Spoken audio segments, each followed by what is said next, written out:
Because I was young, I didn't know nothing. And when you don't know what the world is like, you just go for situations, you know. I didn't think twice, you know. When I arrived in London, I was a fan of music. Obviously, London was like Disneyland for me as far as music was concerned. You know, it was wow. I was like Pinocchio, you know. I immediately embraced the scene of the punk scene because they were young and they were having a good time. And I was young and I wanted to have a good time.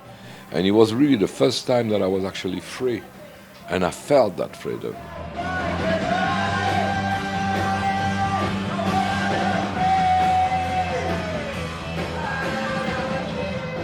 And it was important for us. We didn't know whether it would change something. But you know, when you're young, you don't even know what the future is going to be like.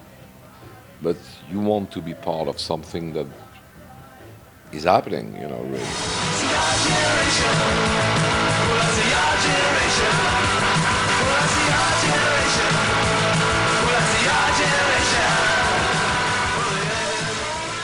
Well, when I saw Stuart, he was playing with Curve there. I went to see his band, Curve there.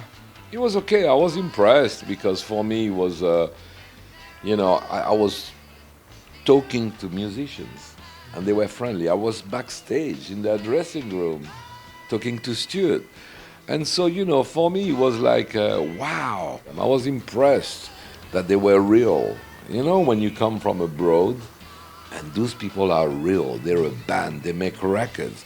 Me, I was just a kid from Corsica. It was like, you know, wow.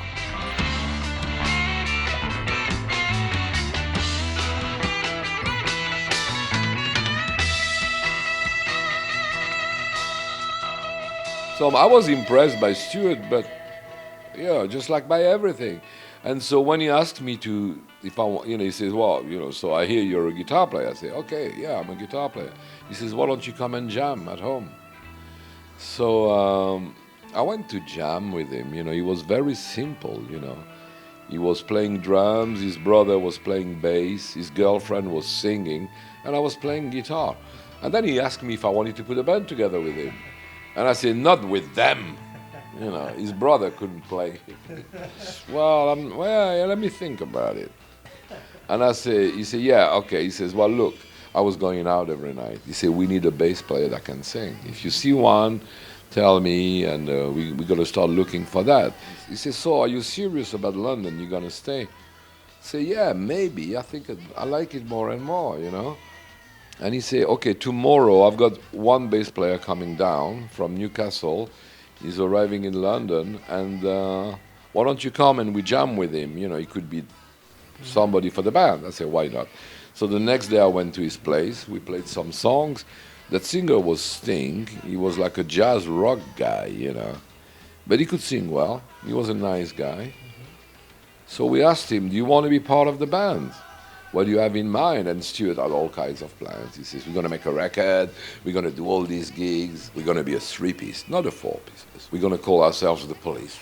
We're going to play punk music because this is what people do these days. We're going to write bad lyrics. We're going to play very fast. We had nothing planned, really. But we lied to him. And so Sting was saying, hang on a second. I hate those lyrics. He said, well, those are the lyrics. He said, yeah, but the music, that's the music. He says, look, I've got songs. He says, no, my songs. And he said, okay. He didn't know anybody, so he said yes. He hated the music, but he said yes. So from the very beginning, because now everybody knows that Sting is an extremely incredible, prolific songwriter, you can imagine how many songs he had, you know? He had a lot of songs ready to be done, you know, that he wanted to teach us. But Stuart said no. So right from the start, there was this struggle between them, you know.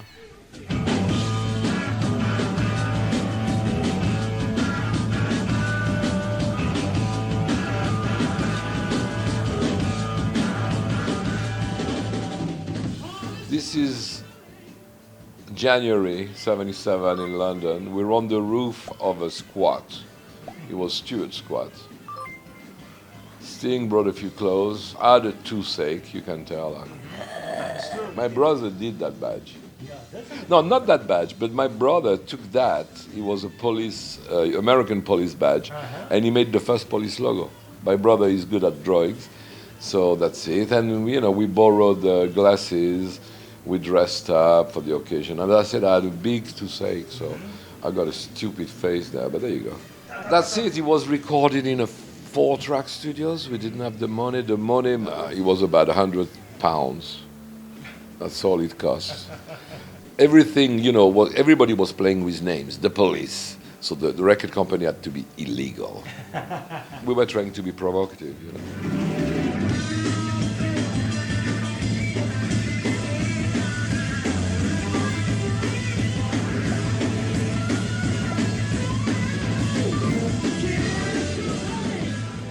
Was it punk music? Well, it was fast. I mean, the punk public didn't like the police because they knew that Stewart was coming from a jazz rock band, called Curve, they're progressive. And they knew that Sting was from a jazz rock band in Newcastle, so everything they hated. So everybody says, hang on, they're trying to play punk, but they're not punk.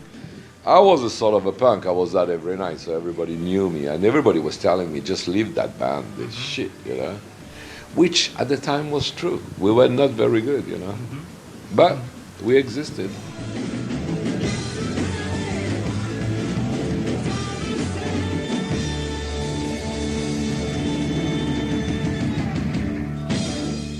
Sting was going to leave and work on a cruise with his friend Jerry from Last Exit. He had a proposal to go and play on a boat, because he needed money. He had no money. He was putting a band together, so he asked Sting and Stewart if they could play with him. So they played with him, and in that band was a guy called Andy Summers. And then they said, oh, well, if Andy likes our music, maybe he could play in the Police, which was fine.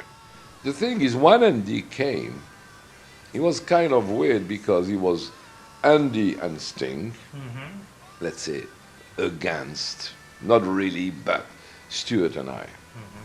Because Stewart wanted to be punk. I was the punk of the story. Andy liked Sting songs, but Stewart says, we're not going to play those songs. So we did try to play together. There was always problem. And so every time we played, the vibe was not easy. And then one day we went in a studio with John Cale, and John hated Andy's playing. You can understand John Cale, his style. So he wanted me to do everything on guitar. Andy just didn't accept that. So at the end he says, yeah, but he said, okay, you know what? If you're going to play the solo, Andy, you have to play it on Henry's guitar, because it sounds better. And we nearly started to fight with punches. Not amongst each other, but against John Cale. We nearly killed the guy, Yes. Oh, yeah. Anyway, we did the session. After the session, Sting and I went home to my place, and we talked about the future of the band. And Sting said to me, look, Andy's got a situation in Germany where we can make money. I say, okay, well, that's cool. So, yeah, let's go and make money. He said, well, the problem is this is his gig. He don't want to share it with everybody. In fact, he only wanted to share it with Stewart, but I'm the one who needs money. I want to go. I say, okay. And he said, but he doesn't want you to come.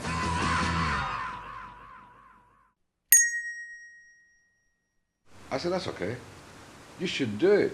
And he's okay. I said, look, you know what? I've been here for like a year. We've been playing, it's good. But that band is not going to go anywhere, really. It's not really what I like. The vibe is no good.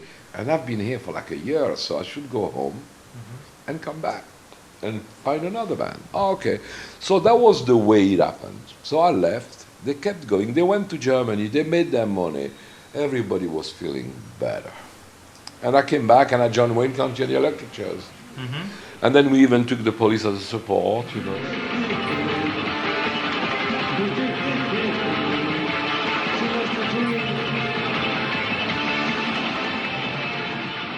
I was the only one that was making money at the time, And so I would go and see Sting, go to his house, to his flat, open the fridge, say, okay, I'll be back in a minute, go to the shop, fill the fridge, And he'd say, thank you, Henry. He knew I was doing that, you know. I was doing better, so you share. That's what you do with friends, you know. Exactly. And so, you know, all this, like, you know, we just kept the vibe going forever, really. And so Sting and I became very close. We used to go and see tennis together, football together. I go to his house, he comes back. We sort of exchange a mail every week. We're always trying to catch up with each other if we're close. Oh, you're there? Yeah, I could be close. Tak, tak, we go. We talk about bullshit, you know. We're not going to talk about music. Where have you been? How is your health? Have you done a colonoscopy yet? That sort of shit. Still playing. It took me over, baby, I'm going insane. What can I do? All I want is to be next to you. What can I do? All I